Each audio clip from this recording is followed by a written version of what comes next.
Hello and welcome. My name is Dr. Emma Johanna Puranen.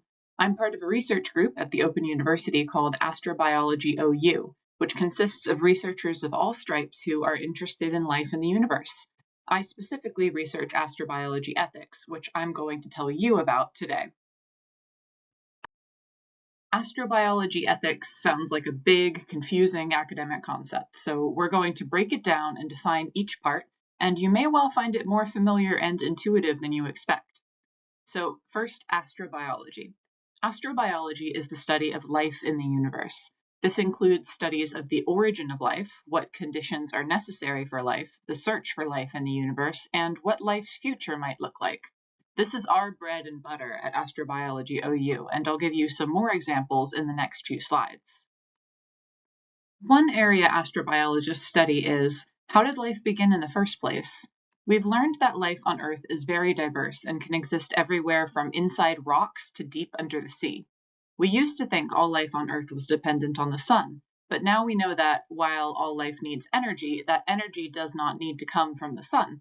It could also come from the heat of a hydrothermal vent thousands of meters beneath the ocean's surface where the sunlight doesn't reach. All life on Earth needs three things: energy, a solvent, Earth life uses water, and certain chemical building blocks like carbon, hydrogen, nitrogen, oxygen, phosphorus, and sulfur, or the CHNOPS elements, because scientists love a good acronym. Astrobiologists use these ingredients for life as a guide in understanding where life came from and finding other locations we think it might be possible for life to emerge. We also ask, are these rules unique to Earth life, or would they be true of life elsewhere in the solar system, or elsewhere in the universe? We won't know unless we find another example of life. Some places astrobiologists are looking for past or present life in the solar system include Mars, which is cold and dry today but used to be warmer and wetter, and the icy moons of the outer solar system, like Europa and Enceladus, which have liquid oceans underneath their icy shells. But sending missions out into space is expensive. Another way astrobiologists learn about life, one which benefits our understanding of life in the solar system and here on Earth, is by conducting analog studies. Analogs are places on Earth that approximate conditions in other parts of the solar system and provide great practice field sites for space missions, as well as helping us understand the limits of cold, heat, dryness, saltiness, or other extremes that life can tolerate. Here we have the McMurdo Dry Valleys in Antarctica, an analog site for Mars, as well as a diagram of a subglacial lake, a lake beneath the Antarctic ice sheet, an analog for the icy moons of the outer solar system. Now that we've had our primer on the astrobiology half of the equation, let's investigate ethics. Ethics are a system of morals, telling right from wrong, that can be practically used to guide decision-making. We deal with ethics every day, often subconsciously, in our decision-making. Here's a few examples you might be familiar with. A doctor keeping her patient's medical information confidential is an example of medical ethics, valuing the patient's privacy. When you go to a park, you might have heard the guidance that you should take only pictures, leave only footprints, because we value clean, natural places free of pollution. Ethics can result in some thorny questions when two values butt against each other. For example, how can a lawyer represent a client faithfully when he knows the client is guilty? His loyalty to his client is at odds with his duty to truth. Astrobiology ethics is a new, emerging field. Because there hasn't been much human activity in space yet, there are a lot of ethical questions that haven't been considered. Questions like, do space environments have intrinsic value? Should people mine asteroids? If we find extraterrestrial life on Mars, what are our responsibilities towards it? What about on Earth? How do we make sure everyone has access to space and to space science? In our day-to-day work at AstrobiologyOU, we consider these questions and more as we define an astrobiology ethics that advocates for sustainability and equity in astrobiology science and humanity's future in space. I'll dig into some of these questions to provide you more of an insight into our astrobiology ethics research. A key question is, do space environments have intrinsic value? Ethicists differentiate intrinsic value, an object having value in its own right, from instrumental value, an object having value for its uses. A person has intrinsic value for being human. A car has instrumental value as a means of transport. The same object can be both intrinsically and instrumentally valuable. A forest is intrinsically valuable because it's aesthetically beautiful and full of living things. It's also instrumentally valuable for providing us clean air and raw materials. When considering the value of nature, people often have a life bias. They consider an animal more valuable than a rock. How does this all relate to space environments? Well, if we don't intrinsically value someplace, we won't act to protect it. Therefore, astrobiology ethicists consider the ways space environments might be valuable to us, particularly lifeless environments like the moon, or environments where we don't know whether or not there's any life, as is the case for much of the solar system. An environment might be valuable aesthetically or for scientific value. It's rocks which hold a record of its past, which can tell us about how the solar system formed. Or it might be economically valuable for resources. It might be valuable because it's unique, the only environment of its sort. One of our projects at AstrobiologyOU is to understand how and why different groups value the moon. For example, astrobiologists value the permanently shadowed regions at the moon's poles because they contain frozen water. Some groups, like the Navajo Nation, value the moon because they consider it sacred, and other heritage groups value the footprints left on the moon by the Apollo astronauts because of the human history they represent. Understanding how and why different stakeholders value our moon helps formulate an ethics for managing this space environment. You might have heard of the idea of space mining, mining asteroids or the moon to extract resources for use back on Earth, or perhaps for use in space to help fuel a mission going to Mars, for example. Companies interested in space mining believe this could help alleviate shortages of raw materials on Earth and create a lot of wealth. As you might imagine, there are some important ethical questions to consider with space mining. The first is, should people mine asteroids? One way in which a society codifies its ethical code is through the creation of laws or treaties. The 1967 Outer Space Treaty forms the basis of space law. It highlights the values of cooperation and free access, declaring outer space to be the province of all mankind, regardless of how developed a nation's spacefaring capacity is. It also says that no nation can declare sovereignty over any part of space. No one can own space. What it isn't clear on, however, is whether someone could own materials they mine from space. The Outer Space Treaty is a high-level statement of principles and doesn't get into many specifics. The specifics are still a matter of debate. The 1979 Moon Treaty said that there could be no commercial activity on the moon, but not many nations signed it, so it's not in force. More recently, 50-odd nations have signed the US-led Artemis Accords, which interprets the OST as allowing commercial exploitation. Astrobiology ethicists care about this question for a few reasons. Space mining might damage, perhaps irrevocably, sites of scientific interest. It might also harm the no sovereignty principle of the OST. Right now, there's no asteroid mining happening in space, but if these ethical questions aren't agreed before the first companies arrive, it might turn into a situation where it's first come, first served. Looking at satellites in Earth orbit can provide a warning sign for what might happen if that situation came to pass. Just 3 countries, the US, Russia, and China, own 3/4 of all active satellites, and the countries of the global south combined a bare 5%. Orbits are a limited resource, and Earth orbit is filling up with space debris. The example of the Earth orbit adds urgency to asteroid mining questions. In addressing this question and other questions of space law, astrobiology ethicists work closely with our colleagues in the School of Law. Astrobiologists have not found life in the solar system, off Earth, that is, yet. But with more searches taking place, the day may come when we find a microbe on Mars or something swimming in Europa's ocean. If we find confirmation of life, what are our ethical responsibilities towards it? Do we have ethical responsibilities towards it? As with the aforementioned life bias, most people do consider life intrinsically valuable, and therefore deserving of consideration or protection. When a scientific mission, like a Mars rover, blasts off into space today, it adheres to a regularly updated set of guidelines for something called planetary protection. Planetary protection means any object going to space, especially to a place considered to be a possible environment for life, like Mars, undergoes rigorous cleanroom procedures to prevent forward contamination, that is, Earth microbes going to Mars, say, or backward contamination, a mission returning a sample from Mars bringing any potential Martian microbes back to Earth. These guidelines are motivated by the desire to avoid a false positive in your scientific findings. That is, the rover detects life on Mars, but whoops, it's actually transplanted Earth life. Planetary protection is based on instrumental value for science. rather than intrinsic value of any potential Martian life. Our activity on Mars is also motivated by what's called the precautionary principle.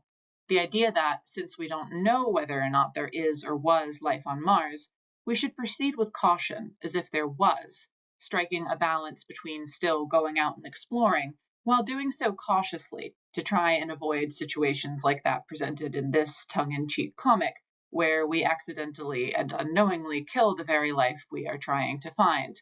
Curiosity killed the cat, as it were.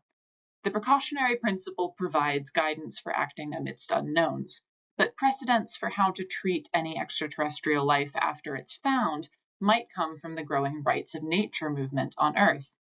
That is, the idea that a river or a forest or an ecosystem has rights due to its intrinsic value. AstrobiologyOU is heavily involved in planetary protection research and in investigations into what the rights of extraterrestrial ecosystems might look like.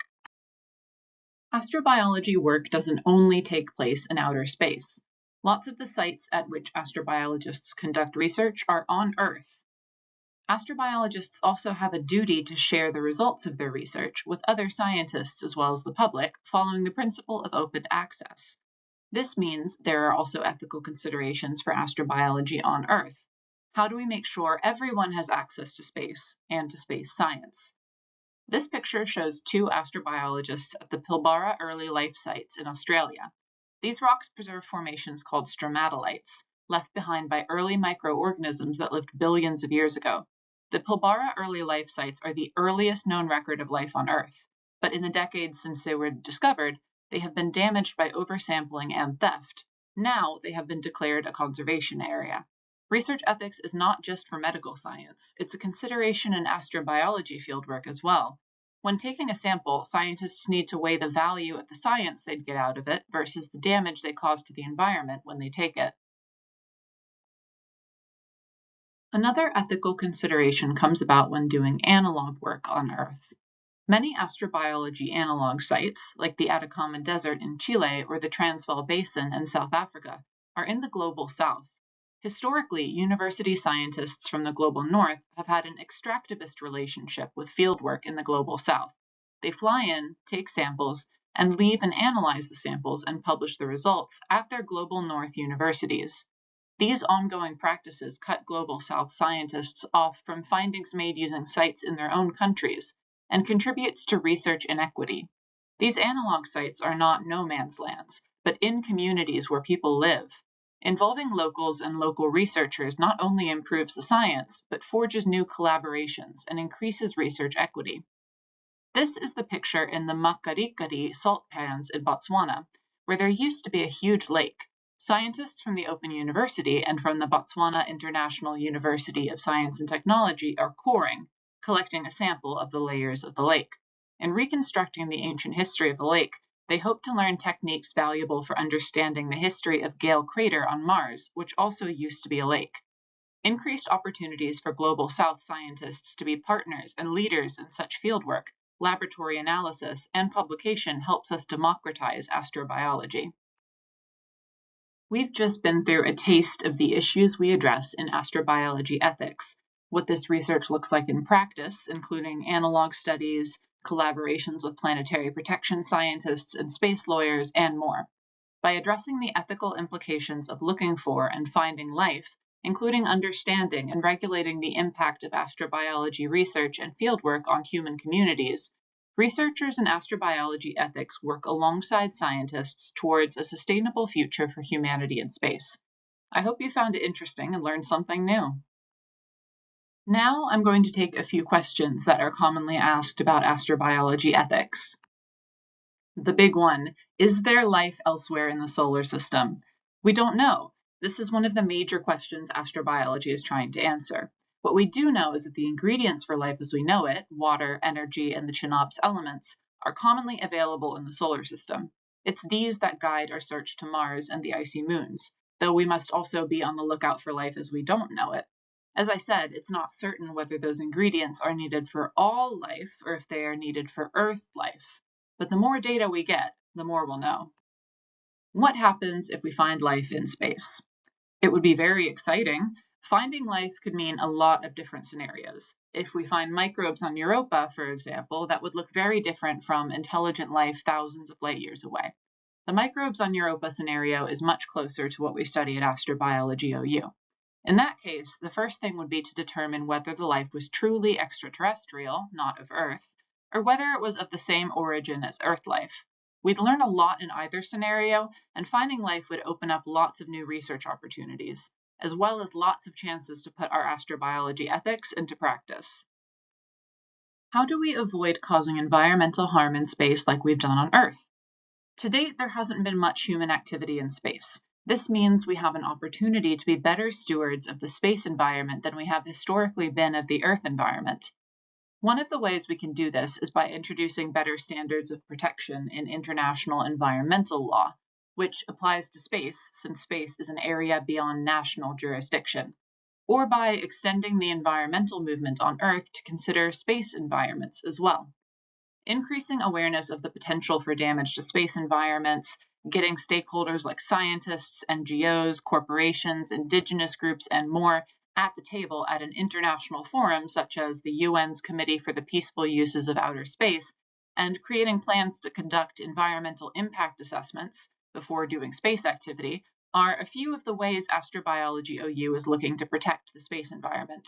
The space sector is growing, and we want to work together to help it grow as sustainably as possible. Is human spaceflight worth the human cost? How far would we go to rescue someone in space? There's a lot of debates around human spaceflight. There's a lot of enthusiasm about sending humans on long missions to Mars, but you're correct that it would not be an easy trip physically, mentally, or emotionally. There are still a lot of studies to be done about how the human body copes in space, in conditions of low or zero gravity, with higher exposure to radiation, and without circadian rhythms. Thinking further down the line, voices like Elon Musk advocate long-term colonization of Mars. They also say, quite frankly, that the first colonists would be likely to have a high mortality rate. This is where astrobiology ethics comes in. How do we guarantee the human rights of those we send to space? How do we protect their rights in a restricted environment where individual freedoms could be curtailed when someone is controlling the air you breathe, for example? These are all conversations that need to be had before flight, as well as conversations regarding the effects of a colony on Mars itself. Many of these topics are explored in science fiction currently. Think The Martian, the video game The Outer Worlds, or Kim Stanley Robinson's Mars books. But they also need to be considered by anyone attempting a real-life Mars mission, which is why it's important to have ethicists and humanities scholars in the room. How can I learn more about astrobiology ethics? Very good question. There's loads more resources about all the topics discussed here today, including links to some of our astrobiology ethics papers on the AstrobiologyOU website. We also have a blog where you can learn more about our day-to-day work, and lots of other explainer videos and recordings of seminars on our YouTube channel, if any of this has piqued your interest. Thank you very much for joining me today, and happy Space Week!